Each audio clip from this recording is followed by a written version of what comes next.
Throughout this series, we've explored what journalism infused with repair feels like. Media that is good to us and good for us. Today, we'll be hearing from DaLyah Jones and Tonia Hill, two Black journalists that practice repair through journalism. Let's get to it.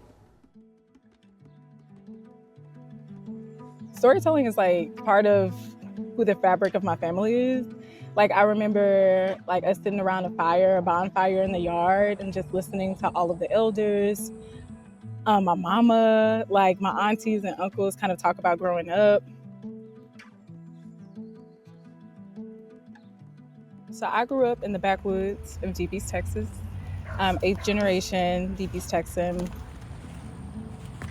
Whenever I go back to the country and I see these 100-foot tall pine trees, and then I see the red dirt, my body instantly sinks and my body just instantly relaxes because it knows that it's in a safe space.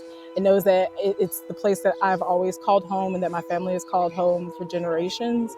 I try to describe that feeling to folks. And also I think that that is the feeling that drives the work that I do, because I want folks to have access to that.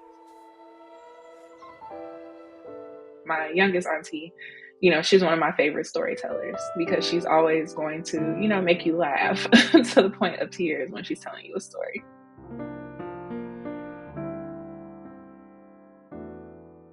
I was a beauty shop kid, so going to the beauty shop on Saturdays, and again, not supposed to be listening to what adults are saying, but just hearing the types of conversations that they're having in the beauty shop on a range of topics, on health, on the economy, on politics.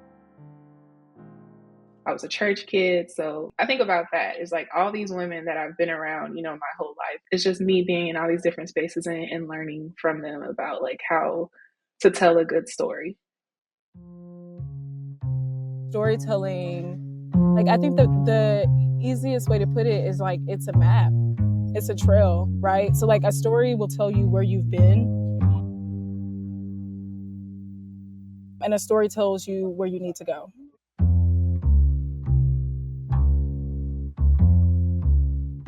Reparative journalism is essentially using, of course, movement journalism tactics, using the tools of journalism for communities to provide an entryway into liberation for themselves.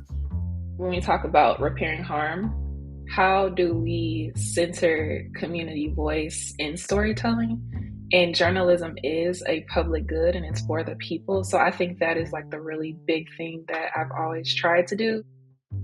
This is not just, okay, what are the elected leaders or our policymakers saying about this? I really want to center the voice of community. And that's also been reinforced, heavily at the tribe. It's just is the work that we're doing honoring the sense or the sentiments of the community that we're serving and that we're accountable to, which is Black Chicago.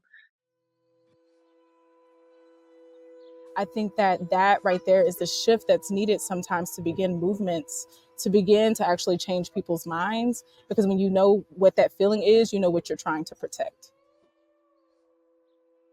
Orgs and leaders need spaciousness, the spaciousness to experiment. And I think that money is a way to create that spaciousness, right? And resource.